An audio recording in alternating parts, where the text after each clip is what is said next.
Robert was sweet while we were dating, but he changed drastically after we got married. He constantly brags about working at a top-tier company and lords it over me and the kids every day. I wanted to continue working after getting married, but Robert and his father John ordered me to quit, so I reluctantly became a housewife. One evening, Robert looked at me and laughed. "You've aged, haven't you? You were somewhat better when we got married. Being the housewife and goofing off has made you age even faster. Using the kids as an excuse to be lazy, it's only natural you'd become worthless as a person." "I've had enough. Let's get a divorce," I blurted out. Robert gave a sleazy grin. "Raise the 4 kids on your own. I won't help you at all." I almost laughed. Had he ever helped before? Thinking about being rid of the noisy bunch made me feel refreshed. I'll get the divorce papers from City Hall and slam them on him. "You can say whatever you want for now. Enjoy it while it lasts." I'm Scarlett, a 50-year-old housewife. I met Robert through my parents and married him 30 years ago. His verbal abuse has worsened over the years, becoming a constant headache. It wasn't like this when we were dating. Robert, who graduated from college and works for a top-tier company, often talked about his job during dates. I didn't understand all the jargon, but I thought he was serious and passionate about his work. Having lost my dad in childhood and seen my mom struggle, I wanted to marry Robert, who had a stable job, to give her peace of mind. Growing up without my mom around was hard for me. In contrast, Robert was raised by his dad after his parents divorced when he was a teenager. Not knowing my own dad, I was thrilled to have someone I could call dad, even if we weren't blood related. I hoped we could get along like a real father and daughter, but that hope was quickly dashed. After getting married, I found out that Robert was completely under John's thumb. Many of Robert's relatives are not salaried workers but run their own businesses or restaurants, and John also started his own business. Robert deeply respected John. I got into a famous university and joined a company because I followed Dad's advice, he often said proudly. Since the divorce from Mom, Dad raised me while expanding his company. He's an amazing man. Yes, he is, I'd say, not knowing how to respond. I'll make sure my son studies hard and gets into my alma mater's high school and college. I worked in Dad's company for a while but had to change jobs due to an injury causing trouble for Dad. So, if I have a son, I plan to make him the successor to Dad's company. That's thinking too far ahead, especially when I wasn't even pregnant yet. Before we had kids, I could listen to him and laugh it off.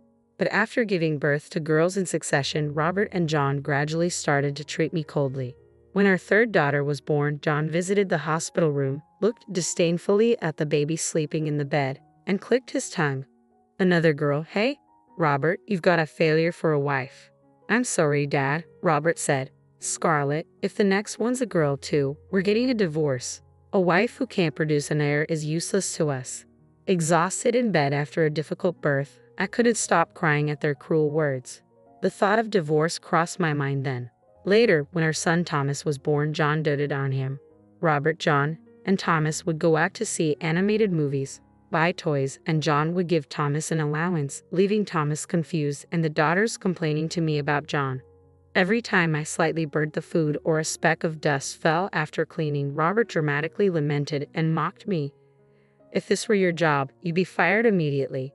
It must be nice for women to be supported by their husbands and laze around at home all day. I wish I could just play with the kids and slack off every day too. Hearing this always made me angry. I had wanted to continue working, but right after getting married, Robert and John ordered me to quit my job.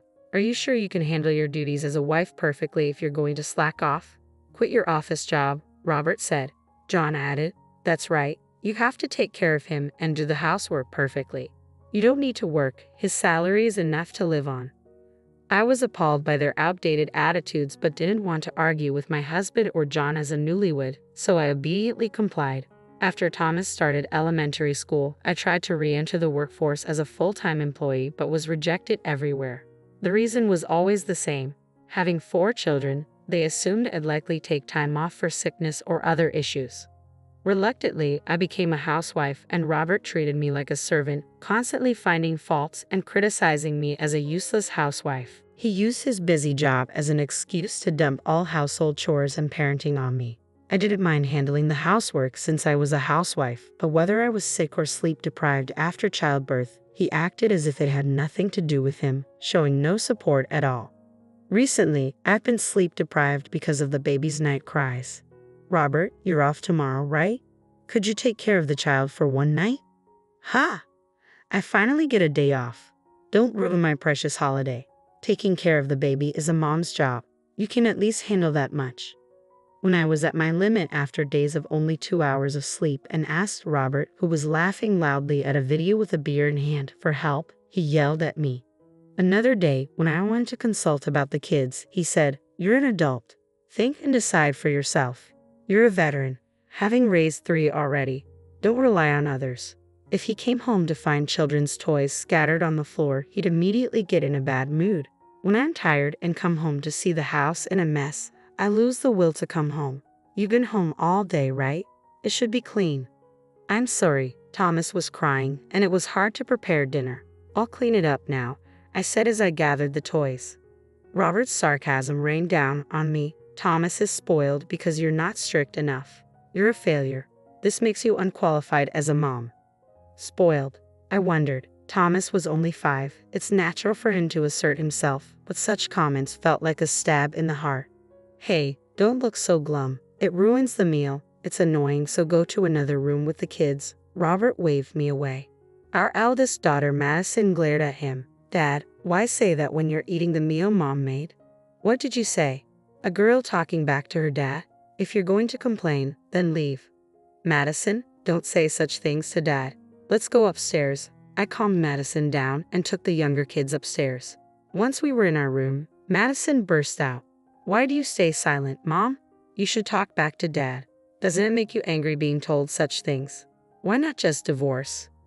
I'd love to, but divorcing with 4 kids requires a lot of courage. I'll earn part-time money when I'm in high school. Isn't that enough? I smiled weakly at Madison. Thank you. I appreciate the thought. As I gently stroked Madison's head, she fell silent. Madison, a middle schooler, seemed to feel that her parents' relationship was beyond repair, so on days she had no plans, she'd actively take care of her younger siblings. I wished Robert, as their dad, would interact more with the kids, but he always treated them as nuisances and a source of his stress. On weekends, when the kids made noise, he'd complain and order me to take them somewhere. My head hurts. I feel sick. Despite disliking children, when we visited the in-laws' house, he'd pretend to dote on Thomas to show John how much he valued the heir, which was hypocritical. One weekend, Robert got up past noon and, seeing me eating lunch with the kids, announced, "You see I'm tired, right? Take the kids somewhere. I'm going out for drinks with a junior from work in the evening, so you can come back by then." All right, by the way, our living expenses have been cut back this past year. Can we return to the original amount? I asked timidly. Robert's eyes narrowed. You can manage with $300 for food and living expenses. As a housewife, you should be able to budget better. Can't you do that without a college education? $300 is impossible. Your salary must have increased with all the overtime and weekend work, right? Why are the living expenses being reduced? When I questioned him, Robert became furious. Shut up. How I spend my salary is my business. How dare a housewife argue with me? Who do you think provides for this lifestyle? I gave up arguing with Robert. I couldn't rely on him anymore. While the kids were at school, I studied, earned qualifications, and secretly started working remotely. One evening, after a while, Robert came home reeking of alcohol and laughed when he saw me. I thought you were some old lady, but what a surprise. You're Scarlett. Welcome home. You've drunk too much. Just leave me alone. But you've really aged. You used to look a bit better when we got married. I was furious. Due to the reduced living expenses, I had to switch to cheaper cosmetics and hadn't bought any new clothes in a year. Meanwhile, he frequently bought new suits and ties, went out drinking every night under the pretense of treating his subordinates, and purchased brand-name shoes and watches. With a trembling voice, I clenched my fists and retorted, I want to dress up beautifully too, but you're the one not giving me any money, Robert. Don't blame others. It's because you're lazing around as a housewife that you age faster, Robert mocked loudly, always sleeping, lacking a sense of urgency, using the kids as an excuse to be lazy. No wonder you're failing as a person. Dizziness hit me from the anger. Who was it that ordered me to become a housewife despite wanting to continue working? I've had enough. Let's get a divorce, I blurted out. Robert's face showed a moment of surprise, but he quickly smirked. Fine by me. I'm tired of seeing your gloomy face anyway, he agreed easily. But raise the 4 kids on your own. I won't help you at all. I almost laughed. Had he ever helped before? It had always been just me raising all 4. Thinking of getting rid of the noisy bunch felt refreshing. Too absurd to respond, I headed for the entrance. I'll get the divorce papers from the city hall and slam them on him, I thought, turning my back to Robert. I smirked defiantly. You can say whatever you want for now. Enjoy it while it lasts. When I handed the signed divorce papers to Robert, he took them with a half smile. Are you sure? Don't come crying to me with regrets. Can you manage with 4 kids? You've been living off of me. As I urged the kids and packed up for the move, he lounged on the sofa, taunting in a mocking tone. Your mom says she works, but it'll be tough for an old lady to support all 5 of you. Ready for a poor life together. Even if you try to work, you'll get rejected because of the kids. Actually, I've started remote work. I have savings from before we were married, and we can manage if we don't live luxuriously. What? If you started working, why didn't you tell me? You were always too tired or telling me to take the kids somewhere because we were too noisy. You never listened to me properly. Well, whatever. Your salary is probably way less than mine. Don't beg me for help. Ignoring Robert's sarcasm, I silently packed our belongings into cardboard boxes. The movers will come in 3 days to pick up our stuff, so leave it as is. Please take care of the divorce papers. Got it. Do whatever you want. I called the movers, took only the essentials and valuables, and drove to my parents' house. I planned to stay there for a while and look for a new place once things settled down. I briefly explained the divorce to the kids while packing, but in the car, I went over the situation again. Sorry it's so sudden, but we'll be transferring to a new school starting next week. I'm sorry, everyone. Yay, I love Grandma, so I'm excited. It's not far by bus. We can still play with our friends, so it's all good. The kids tried to cheer me up by acting excited, nearly making me tear up. Won't you miss living with Dad, Thomas? Not really. Dad doesn't like us, right? Thomas pouted. He always yells that we're noisy or annoying. When he's home on the weekends, he doesn't play with us or listen to us. I didn't like being around him. Right, we all felt that way, Mom. The kids' agreement filled me with regret. I should have made the decision to divorce sooner.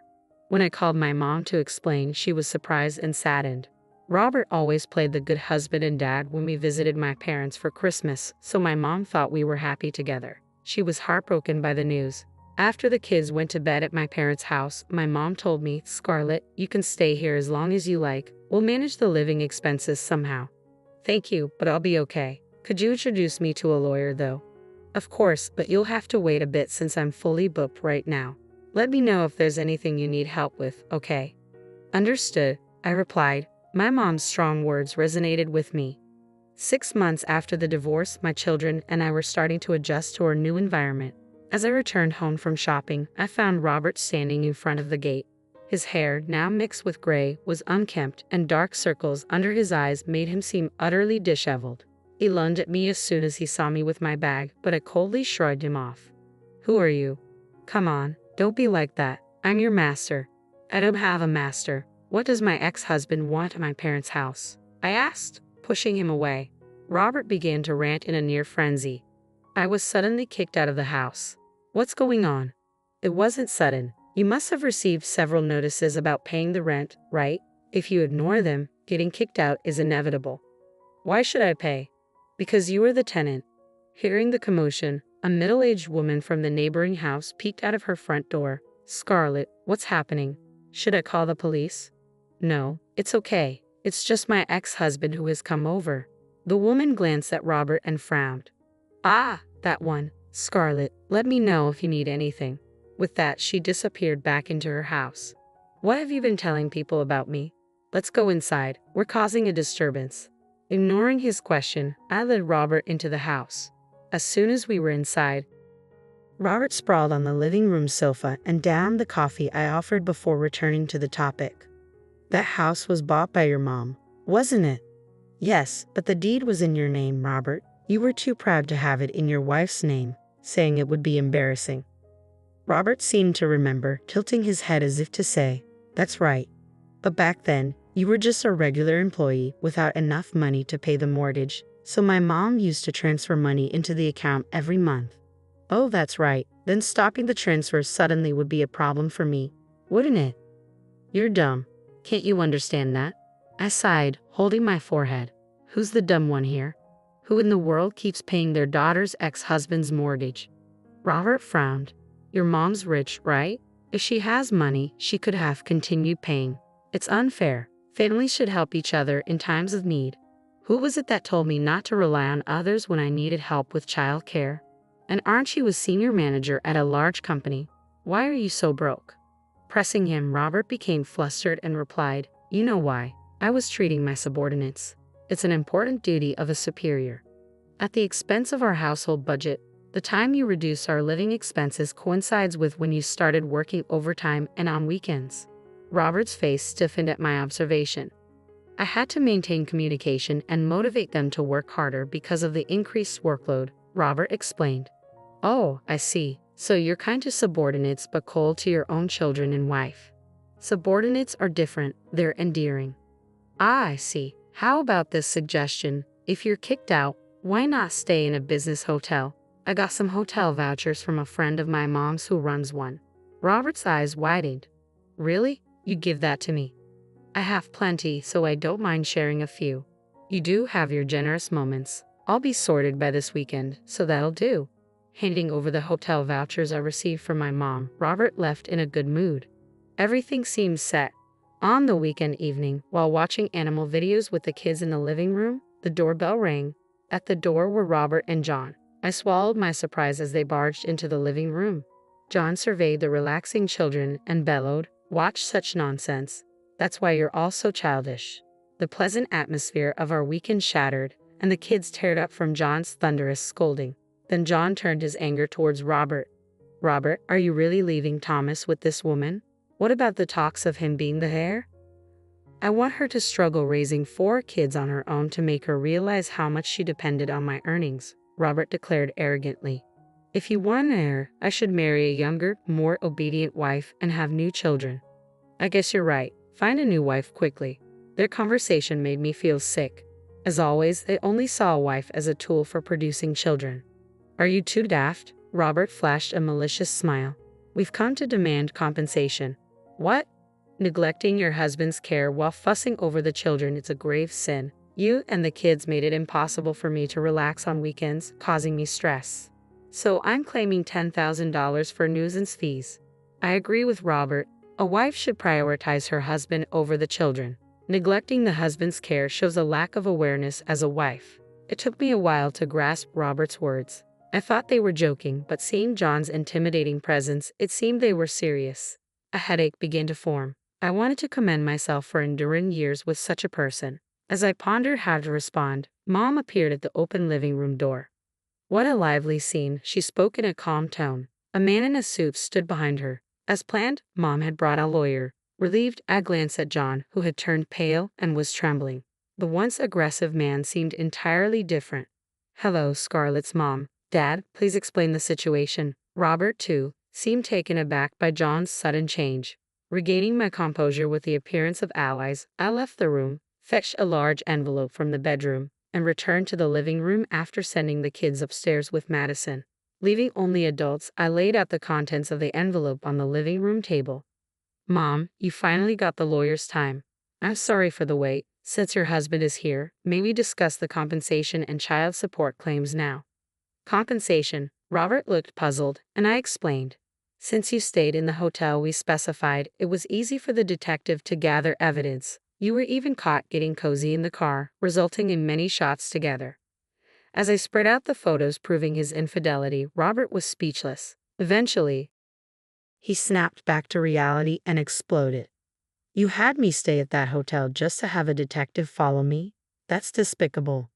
I don't want to hear that from someone who's been cheating for over a year. I also laid out the joint debit card statement on the table, showing shocking spending of over $10,000 on his mistress. You were stingy with the household expenses, telling me to respect you as a corporate executive.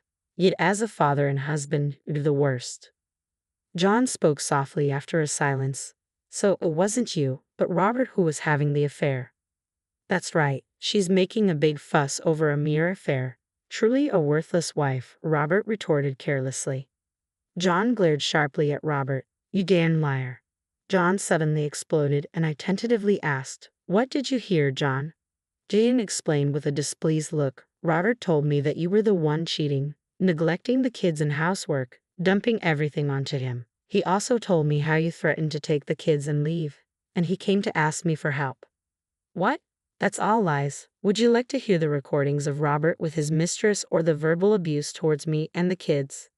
No, I'd rather not. Just like your mother, you're hopeless, John muttered irritably. After a moment of contemplation, he abruptly apologized deeply in front of me and my mom. Scarlett, I apologize for not investigating thoroughly and believing my idiot son's story. Please forgive me. Why the hell are you apologizing to them, Dad? Apologizing to women is shameful. Stop it, Robert said discontentedly, to which John hurriedly explained. Listen, you should apologize sincerely too. Scarlett's mom is a great benefactor to our family. Didn't you hear from your brother last year? His company was about to go under. I think I heard something about that. Scarlett's mom bought his company last year and became the new president. Thanks to her, the business was turned around. If she pulls her investment now, even our group company will be hit hard. Upon hearing John's words, Robert seemed to finally grasp the situation. His defiant demeanor shifted to one of panic, and he knelt beside John, crying like a child. I'm so sorry. It's all right, I wouldn't ruin your uncle's company over something like this. But Robert, you need to take responsibility, Mom said with an angelic smile. The mistress was your subordinate. I know the president of Robert's company. I've informed them about what happened. Starting next week, you're being relocated to a remote island. Such a shame just after you worked so hard to become a manager. Oh well, do your best at your new job. Robert, looking up, began to cry. It was his own fault. I felt refreshed, looking down at Robert. Later, with the lawyer present, we proceeded with the divorce formalities. A completely deflated Robert agreed to pay in full the compensation and the misuse savings from our joint account that I had demanded. Mom, as she declared, informed Robert's boss about the affair through a mutual acquaintance. The boss, being a devoted husband, was furious. Robert's mistress resigned voluntarily, and Robert was sent to a branch on a remote island.